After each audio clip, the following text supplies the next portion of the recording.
Well, I am thrilled to introduce our speaker today. We have a returning speaker, Miss Lisa James. We're privileged to have her be a member of Whitestone Church, but she is also a licensed professional counselor who works at Rogers Behavioral Health.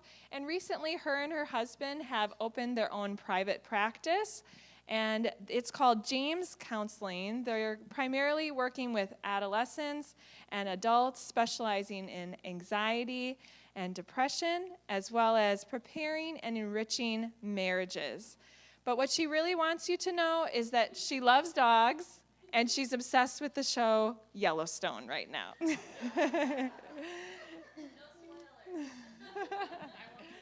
So before she comes up to share with us, I'd just like to pray over our group today. Dear Heavenly Father, we thank you for this morning to gather after being apart, after a break, to replenish our souls and refresh our minds. We ask that you would quiet our hearts, that you would allow us to gain insight from Lisa's talk. We praise you for her warmth and energy that she brings to the room. We ask that we would gain more information about communicating with others and setting clear boundaries. In your name we pray. Amen. It's a pretty big topic. Like for me to do like in 45 minutes, it is about what I'm supposed to speak. Boundaries and communication. So it's going to be a lot of overview, and maybe we'll get into some topics a little bit more than others. I do say, I always like when people have questions. So don't feel like you can't be like, can you tell me more about that? Or I love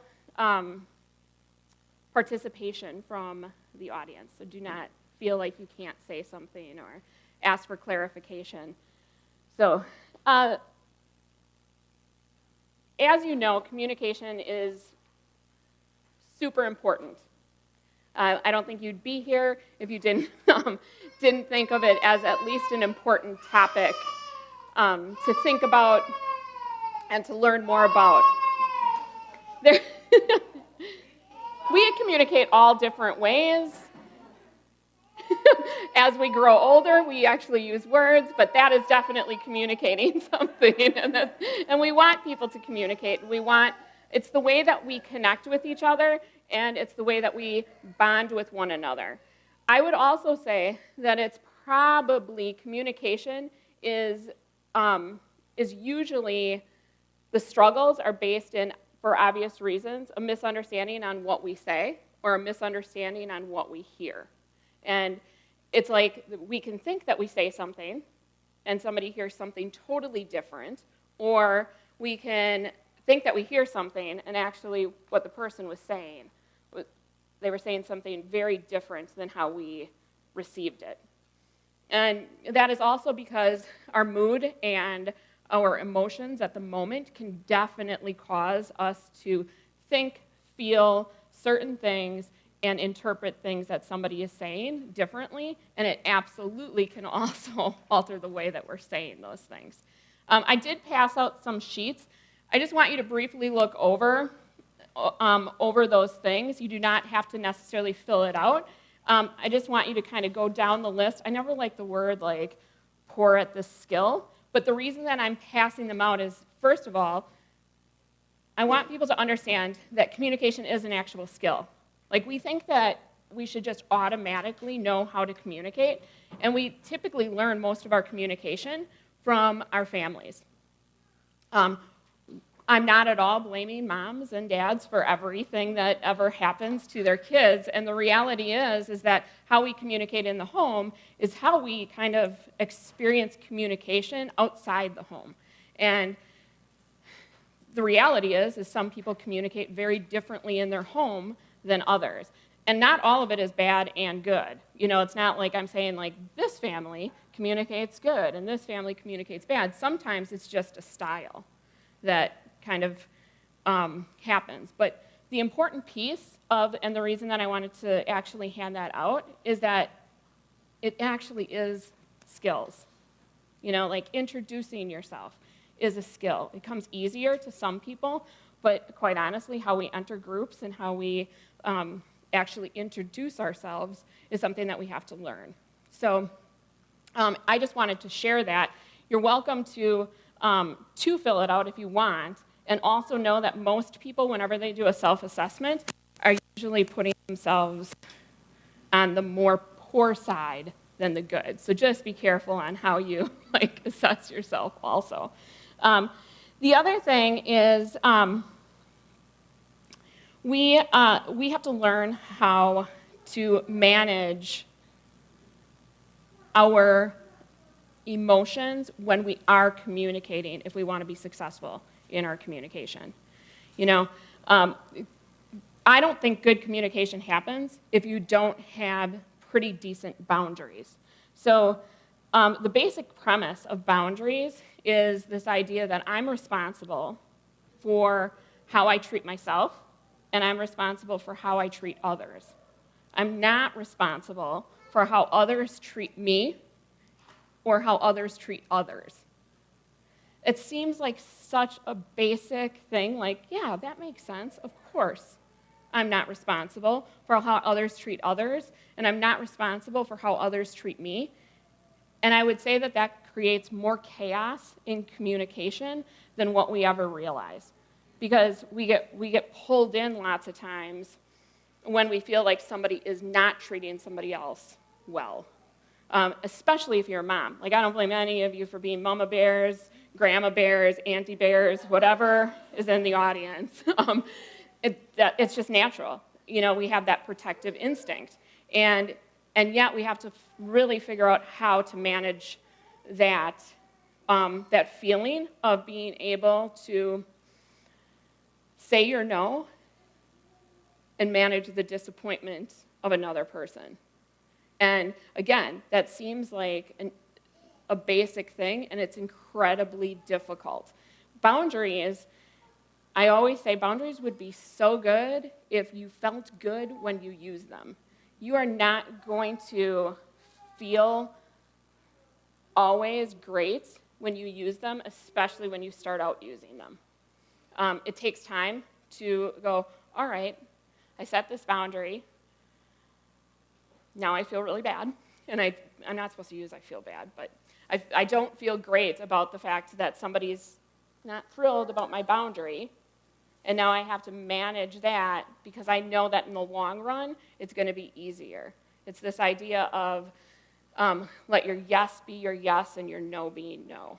And especially with kids, it makes it really difficult because when we're watching somebody else being upset, our natural instinct is to want to make it better, usually. And by making it better, it doesn't necessarily help the situation in the long run. So, like I said, boundaries, there's a lot to boundaries. One of the things that they always say, in this book, I love this book, by the way. It's by Henry Cloud and John Townsend, and they created this book years and years ago, and it's still stuff that people can unpack nowadays. And one of the things that they use is this is my property line, this is your property line. I've got a fence around my or you can look at it and go, this is my fence, in my emotional fence. And I'm like, well, that's all great until somebody's tree falls onto your yard, and it's like, well, who's responsible now with it? So it's boundaries are it's one of those things where we would like to be able to say this is my fenced area, this is mine. I'm responsible for how I treat others and how I treat myself. I'm not responsible for how others treat others and for how others treat me. And especially that piece of how others treat me. Because it's if I stay in that lane, it makes it easier in the long run, but boy, is it murky. There are going to be times that trees literally fall on your property line that you're like, I don't really know how to handle this. And that's where communication comes in, or at least parts of communications.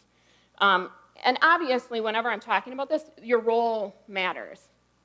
How we look at life. I can't be raising a child and being like, nope, That has nothing to do with me. You have to look at your role and then adjust along with it. That does not mean, though, that you are responsible for every single thing that your kid does. Does not mean that you are, responsible for everything of how your child treats you either, and managing that piece. I remember one mom that I was working with, and as you know, I work at Rogers, and we have some residential. Sorry about that. We have some residential units at Rogers, and so I have parents that we do family sessions there, and by and large, a lot of the parents are like, I'm just so glad that they're here because you have tools that I don't have in order to help my child. And as I told you, communication is a skill, and I'm thinking in the back of my mind, I don't know if I have that many more tools than what you actually have. It's about actually implementing certain things. A lot of what we do is like saying no. And I know that sounds, and I don't mean for that to sound snarky, but a lot of it is like setting that accountability. Because I've had parents go, I just don't know how to kind of like say no. And I'm like, you don't know how to say no because it really doesn't feel great to say no. And you're going to get some backlash when you say no. And so it's understandable. So then I go to validation. So most of like kind of boundaries is the willingness to say no and validating that other person's, disappointment in the no. And that happens a lot, and that's why one of my things is like, you got to know your role, because there's no way that you can be effective at parenting or be effective really in life without being able to kind of set that boundary of saying no. Then it gets down to, there's a question that I've learned over the years that is really helpful for me. And it's, do I want to be right or do I want to be effective? Everybody that I ask that to is like, well, I want to be both. And I'm like, well, yes, of course you want to be both. I would love to have, I'd love to be right and effective at the same time. Sometimes those are absolutely competing values. Like, there are times that I can 100% be right about something, and how I am presenting it, how I'm communicating it, is not interpersonal effective at all. And so I use that quite a bit, because there are times that I really feel strongly about being right, and I step back, and I have to step back and go, what is more important here? Because what I will say is that if you learn to be effective, most of the time, not always, because you're not responsible for other people, most of the time, your right will actually be heard more. It just will. The minute that you bombard somebody, say, no, I'm right, you're wrong, that's not honoring their boundary either. And so it is that idea of, if you come away with anything today, that question of, do I want to be right or do I want to be effective in this situation? And pick that battle. Pick which one you want, And the way that we do that is really focusing on what our role is, like I said, and what your goal and priority are. Eric, am I because I feel like sometimes I'm louder than other times, or is it working? Okay, all right. A question that you can ask is how do I want the other person to feel about me? How do I want to walk out of this situation and have this other person feel about me? So originally, when you hear that question, it might be like, well, I want somebody to like me. Do you? Is that really your main goal? Absolutely, it's nice when people like you, but is your main goal that they like you? So it might be, how do I want the other person to feel about me? well, I care about the other person, and I want them to like me, and more importantly, I want them to respect me. So it's like you have to look at like what it is. How do you want that other person to walk away from this situation feeling about you? I'd rather have somebody walk away from me and not like me and still feel respected by me and me feel respected. That doesn't always completely go hand in hand.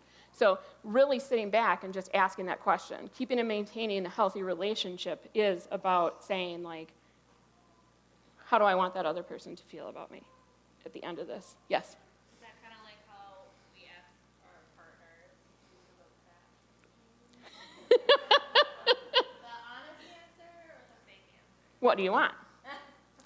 Like, and it is about, and we're about to get into like assertiveness, is like there are times that I will, my husband Mark, I'm like, I need you to know that I'm wondering how I look, not feeling great about myself, so keep that in mind, and I do want an honest answer. So like it is knowing, like where you're at. My feeling, like if he would be like, whoa, you look sloppy, I want to know, and can you share it in a way that might take my emotional state into mind? And again, I have to be responsible for my emotions and my behaviors, I also have a saying that goes, never ask a question that you don't want the honest answer to. Just don't. But there are times that you want to know, but you have to look back and say, what is the reason behind my question? Is it because I really do want to know, or am I looking for reassurance, that kind of thing. So like learning about the reason that you're entering that conversation can be really beneficial. I didn't really answer the question, did I? But yeah. So knowing what you want, what you need, and how you get it is incredibly important, but it's not going to happen unless you actually ask that question. So that next piece that you just said, like, I'm wondering if I'm looking fat in this.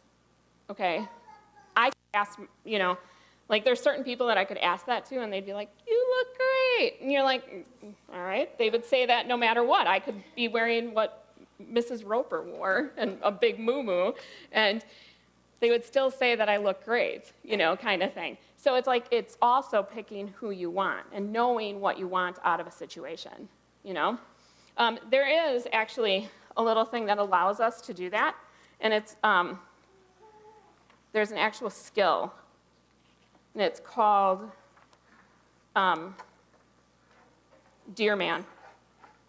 So the Dear Man it's a great skill to actually teach your kids. And it also really helps give you time to think about how you want to answer something.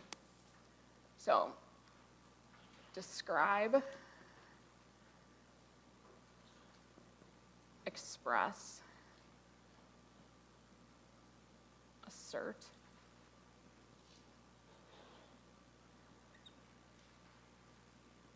reinforce,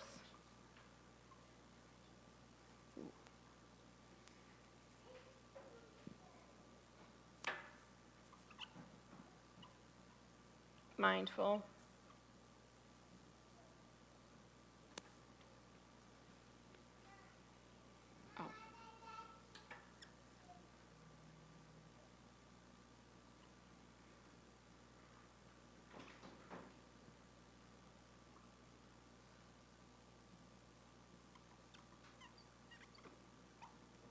negotiate. So, when you're looking at like, how do I actually ask for what I want? This can be a really good skill. And so you're just going to describe what it is. At this point in time, you're just literally looking at what's happening,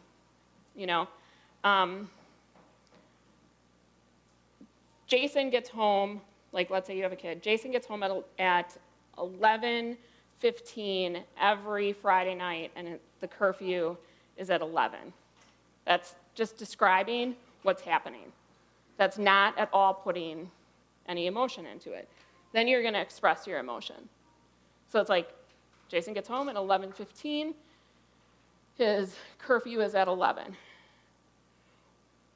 I feel, because when you express, you always got to use the I feel statements.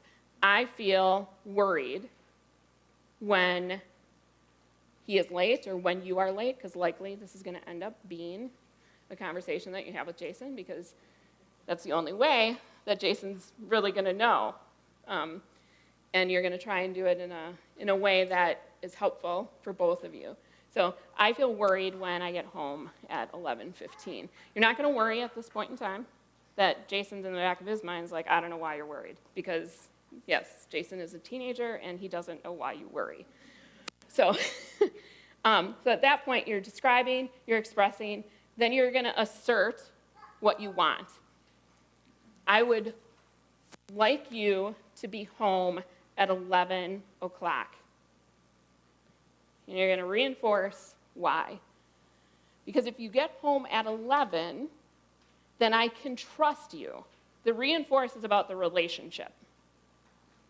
It's not, it can be.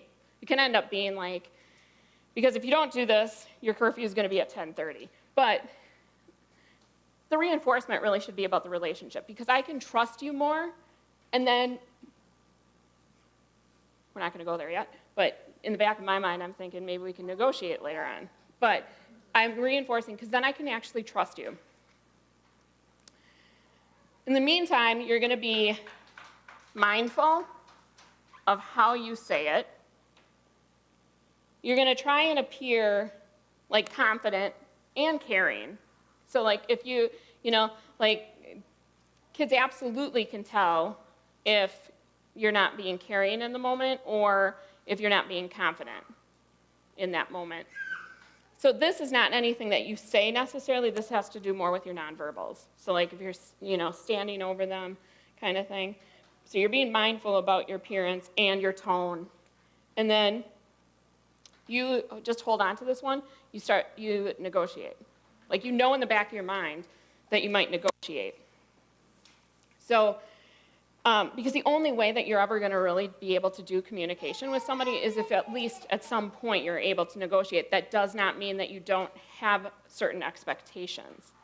It just means that, like I said, Jason's probably going to come back. I don't know why you're worried, because they don't know why you're worried, and sooner or later maybe they'll understand why you worry once they have kids. So, so you say again, I'm a mom, you kind of express yourself. And I just worry because I know that things could happen, and we've agreed on you coming home at 11. He's going to say, we didn't really agree on that. Then you can say and start negotiating and say, what do you think is reasonable? And I know what you're thinking. Well, he's going to say something big. And it's like, that's still opening the negotiation. And you'd be surprised. Like, you have no idea. And giving them the trust or the ability to say, like, and not say, well, I think 1 o'clock in the morning is reasonable because, Matt gets home at 1 o'clock in the morning, and then you're like, then you say, we're not talking about Matt. Think about our life. What is reasonable?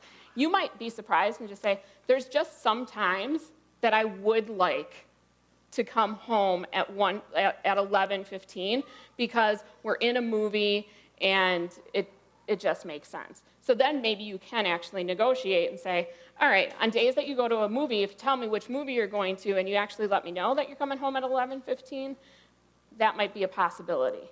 But it's not going to be a possibility if I don't trust you to have those open conversations. So I know that I'm downplaying it. I know it's a lot more complicated than that, but that's how the Dear Man works.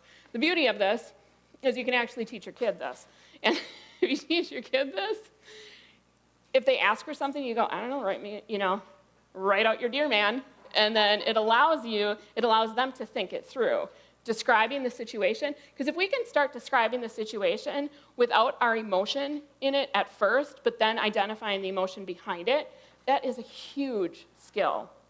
Like, most of us, when we're upset about something, we're going in emotion first, description later, no reinforcement, and instead of asserting, we're aggressive in our tone. So it is really, it's a tough skill, and it's one that you need to use mindfulness for. Like, this is not going to be possible without learning to be able to step back and be mindful. And really kind of look at where your skills are, kind of thing. This is obviously appear confident, but it's like, that takes practice too. Especially, like, you might appear confident, your kid, like, if you're working with your kid, it might be really easier to appear confident, but this is something that you can use even on the job. So you might not be as confident with your boss or your best friend or something like that. So, and that gets down to your boundaries too, and the idea of what it is that you want, and let your yes be your yes, your no be your no. Yes? If we are teaching the Dear Man to our kids, do we include the last three, or even do we include negotiate? Are we kind of showing them our poker hand? That's a good question. I actually think you want to teach them to negotiate, because you want to teach them that you're open, and you want them to you want to teach them. What I wouldn't do is teach them, start high, go low. You don't necessarily need to, like, right. You don't want to necessarily do that, but you want to teach them negotiating, because that's a huge skill even outside of that. Outside of your family. And remember what we started with, you learn your communication skills from your family. So it can be really scary to teach your kid this, but remember, negotiation is really about finding out what is best for both of you. So it's not teaching them how to get one over on mom and dad. It's literally going, what is reasonable? What is reasonable at that point in time? And most of, some kids it's harder for. I realize that, teenagers are tough, all of that. And you would be amazed that when you start this, the negotiation, they might know. Like, they're like, there's no way that my parents are going to let me stay out as late as Matt's parents let me, like, it's not possible. So, but it might surprise them if you're like, let's negotiate this. Let's see what's going on, because they might even Dear Man you for a certain, like, activity, so that it can be like, all right, in this instance, I will, but please know that doesn't mean that's going to be your ongoing. And there's the other thing with Dear Man, and you have to, if it's going to work, allow somebody to have their boundary. So when I'm teaching Dear Man, I'm teaching it to teenagers, saying, this is your best bet for actually getting what you want, because it's what we want. And just because you do a Dear Man doesn't mean you're going to get what you want. So it's also helping them understand that just because you do it doesn't mean that you're automatically going to get what you want. You have a better chance, and you still have to be respectful of somebody else's boundary. So, yes. I was thinking that too in regards to, like, my kids complaining about a chore or something. As in, like, sorry, we're not going to negotiate the chore, but perhaps we can negotiate when you're done with this chore, you get a reward of, TV or game, something like that. Yeah, the negotiation isn't like, can we just not do it? Like, that's not negotiation. Sorry, the dishwasher doesn't get done or we don't have dishes. Right. That's a Right. big deal. Right. But there could be something like, what would you feel is an appropriate reward for doing this or whatever. Yes. And a big piece about the negotiation is the validation. So I love that you bring up the dishwasher, because, like, for whatever reason, kids hate emptying the dishwasher, and I'm like, oh my gosh, whatever. Like, so, and right then parents get the eye roll, and you're like, it's the end of the world. Why? Like, when I was a kid, I actually washed the dishes and dried them, so then you enter that. And, the part of the negotiation is also just validate. like at the end, yeah, I hear you. It sucks. It takes, like for you to just literally look at them and say, I see that you're disappointed. My tone was sarcastic there. So I understand you don't want to do it.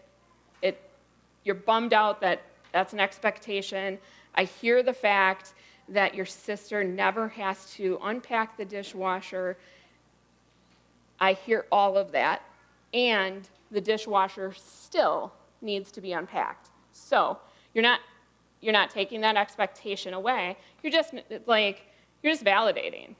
Because validation, this gets into my next thing. Validation has nothing to do with agreement. You can completely disagree with somebody, and believe it or not, still validate them. Because you're not validating the behavior. I'm not going to validate, like, I understand why you didn't empty the dishwasher. I'm validating the fact that you don't like doing the dishes, you don't like emptying the dishwasher, and it still needs to be done. And you would be amazed at how much more effective you are because you're stepping back from being right at that point in time. So it's that piece of really learning how to validate somebody, because I've already had people validate what we call the invalid, and you're never going to validate, who was it that is coming home late? Is it Jason? Yes. Okay. You're never going to validate that Jason gets home at 11:15. You can validate that Jason, is sad when he has to leave his friends and get home earlier than them. Because that also allows them to learn how to express their emotions. And when you are reasonable like this, it's really, really, it's harder for them to also not respond in a respectful way. Because it's harder for us to respond in a disrespectful way when somebody is actually being reasonable. And now, if they come into the house and you're like, I told you, the last 10 times, you've been late, now they're likely going to respond. It's not nice, it's not good. They're going to respond in a way that is not as respectful. But if you're actually sitting down with them and going, look, here's the deal, and that reinforcement, I want to trust you more. I honestly want to trust you more. So that reinforcement is key for both of you, because you also want, like I said in the beginning, to know what your goal is. And your goal, I can't speak for you, but your goal likely isn't that, Jason hits his, curfew because 11:15 is just awful in your mind. It's more that you want Jason to learn to be responsible. You want Jason to come home at a reasonable time so that you can get your rest. It's all of that piece around it. So it's keeping that goal in mind. So assertiveness. Assertiveness is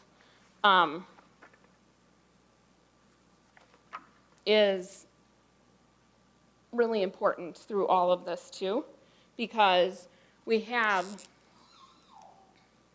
what words come to mind when I say assertive? When I say, is there a Sally here?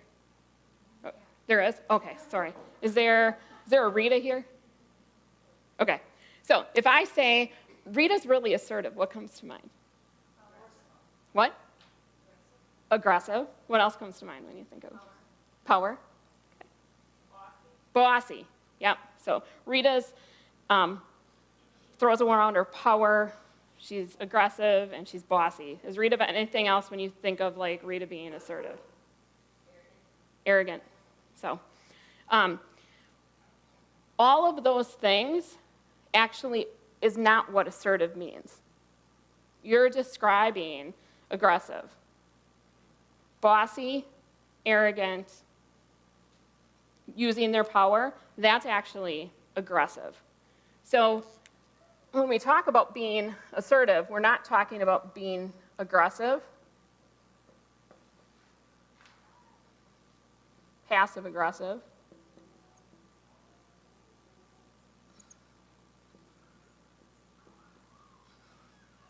Passive. We're not talking about any of those things when we're talking about being assertive. However, a lot of us grew up thinking that asserting myself is aggressive. And so we fall back on passive-aggressive things or just being passive. And then we walk away from a situation even more upset than, if we just asserted what we wanted and were able to manage the no coming back to us. So assertiveness is not an easy skill to learn. It really isn't. It does help to know what your goal is, what your priority is, and that idea of I got to know what I want, and I got to know what I value in order for me to really be assertive in a situation. A good example for me when I always think of assertiveness is that work matters to me. Doing well at work really does. It's a value of mine. I want to do well at work, and I also want a life. So both of those things come into play, and I have to be able to know that I want to do a really good job, and I also want people to understand that I don't want to stay late on a regular basis. So there are times that I actually have to say no to somebody. It, again, doesn't feel comfortable. And I have to be able to assert myself in saying that I understand, that you need help in this situation, and this is what's going on in my life. No is some people say to me, no is a full sentence. True, and let's be realistic. You want to walk away from a situation where you have self-respect and somebody else has their own respect maintained. And by being able to give at least a little bit of why, it's fine. I do not think that you need to go into a ton of detail of the reason why, but it is this idea of it's a value of mine to get home at this time, or it's a value of mine to have this happen. And then being able to just assert what you need and follow through on it, because this is the other piece for boundaries, no one will ever keep your boundaries for you if you don't keep them for yourself. That is, people always confuse, including myself a lot of times, people always confuse, well, I told them what my boundary was.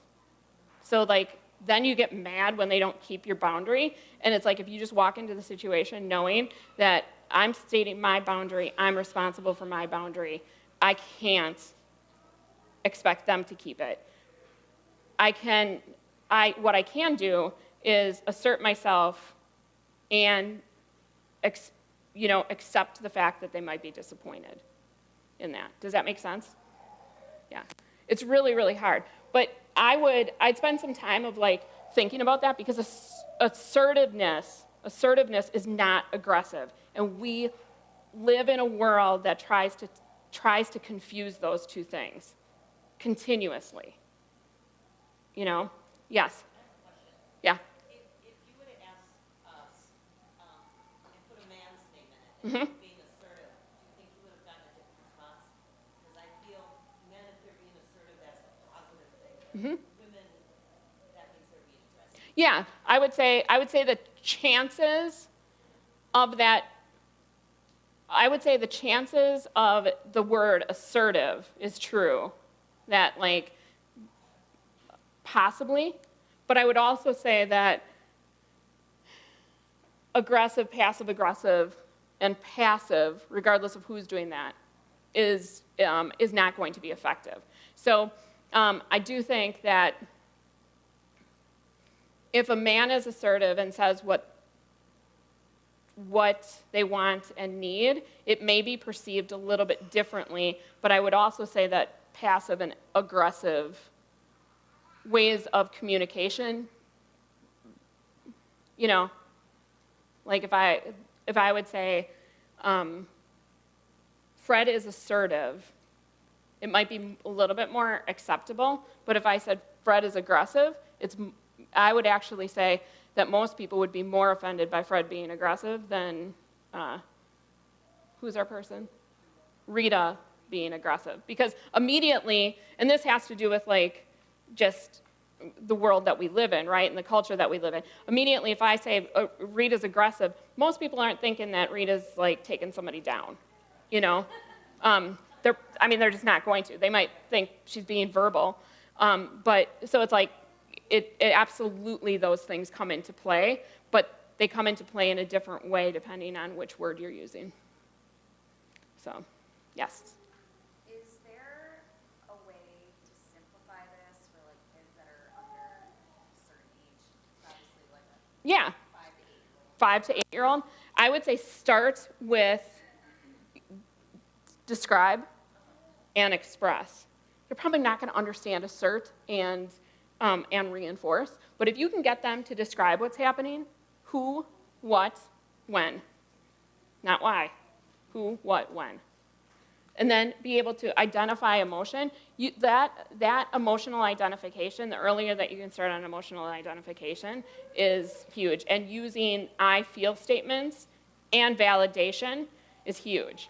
Do not confuse validation with lowering expectation. Validation and lowering expectation are two very different things. Validation should not be confused with lowering expectation.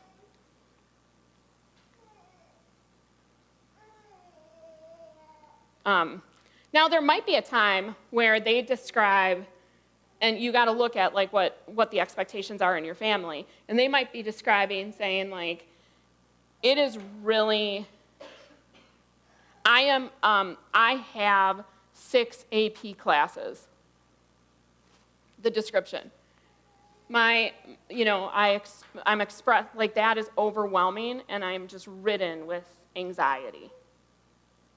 You might at that point negotiate a lower expectation. So when I'm saying like validation is not lowering expectation, you're not going to lower the expectation of like, we're just not going to empty the dishwasher. You know, like that's very different than when you hear somebody out and just say, it's too much for me. That, you know, so that's all part of you as a family kind of learning to negotiate that too. Does that make sense? So it's not black and white. But yeah, that, I cannot express the importance of teaching identifying emotion, but they're not going to learn to identify emotion if you don't model that either. You know? Yeah. Oh, yeah. The aggressive, passive-aggressive, you said isn't assert? Yeah, so What is it actually? So there's 4 forms, at least here. Assertive. So assertive communication is stating, you know, what you want and accepting the fact that somebody may or may not be able to give it to you, but you're going to like assert what you want. Aggressive would be like, you're just going to give this to me. Passive aggressive would be like, I'm just going to do it anyway. And passive would be, I'm not going to take it on, I'm just going to pretend and do what you want. So aggressive, passive is not assertive. Correct. Assertive is actually stating what you want, but not in a demanding way. And demanding can be all different ways. Like we can do it by yelling, we can do it by, actually like tantruming, however it is. Like aggressive can be all different things besides just physical.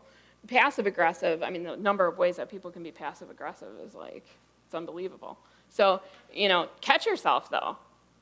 Like you'll start paying attention and being like, oh, I'm seeing where I'm passive aggressive, because that happens more than what any of us want to do. Like I have coworkers that I'm like, oh my gosh, not that therapists are like, not human, but it's amazing to me, like the amount of therapists that'll be like, yeah, I just deleted that email. And I'm like, just deleted it? Like, and there might be a time that after you assert yourself and say, like, I I can't communicate about this any longer, that the right thing may be to do because you've already set your boundary. Like, I can't talk about this anymore right now. If you bring it up again, I'm just going to disengage.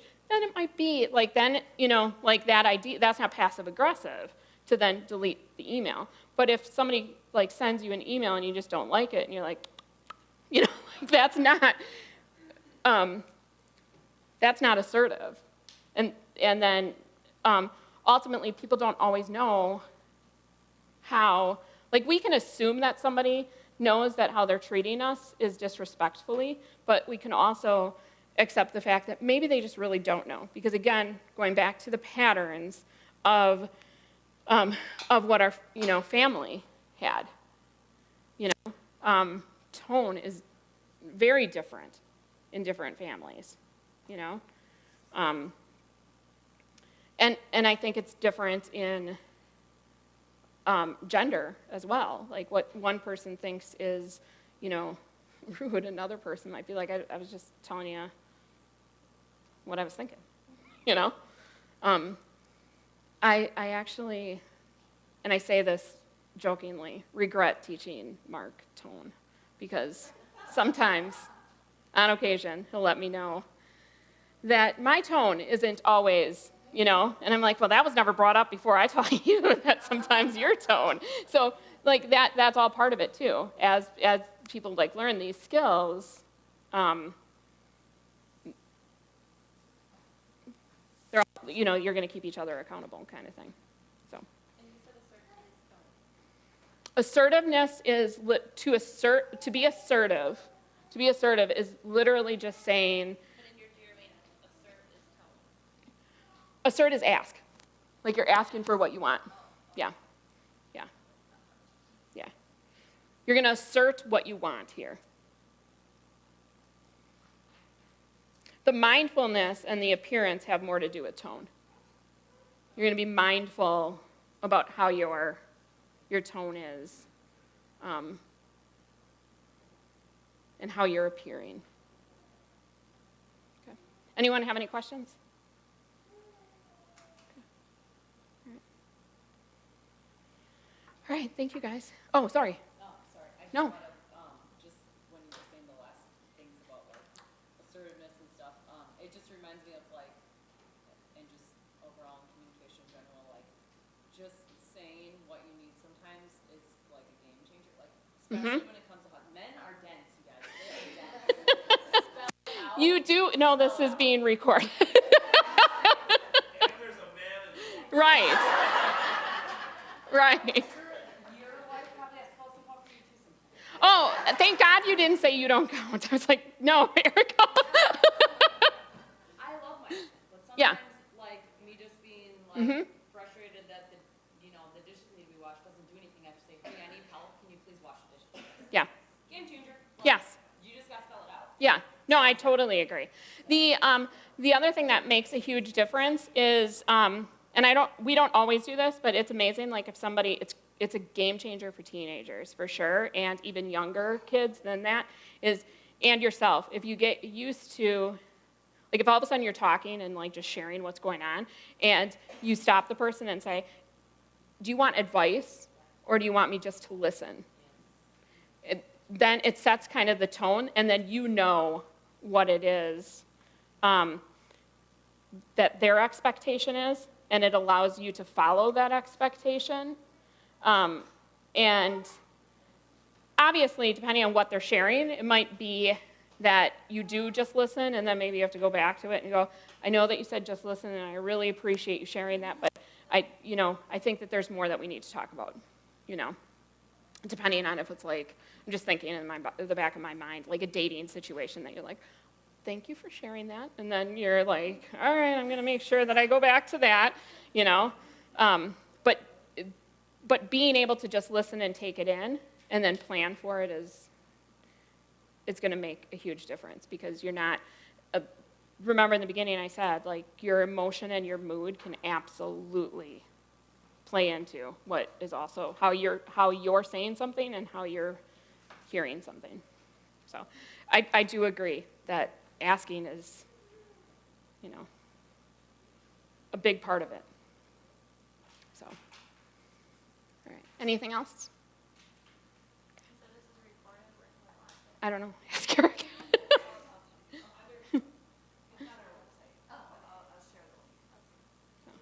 All right. Thank you.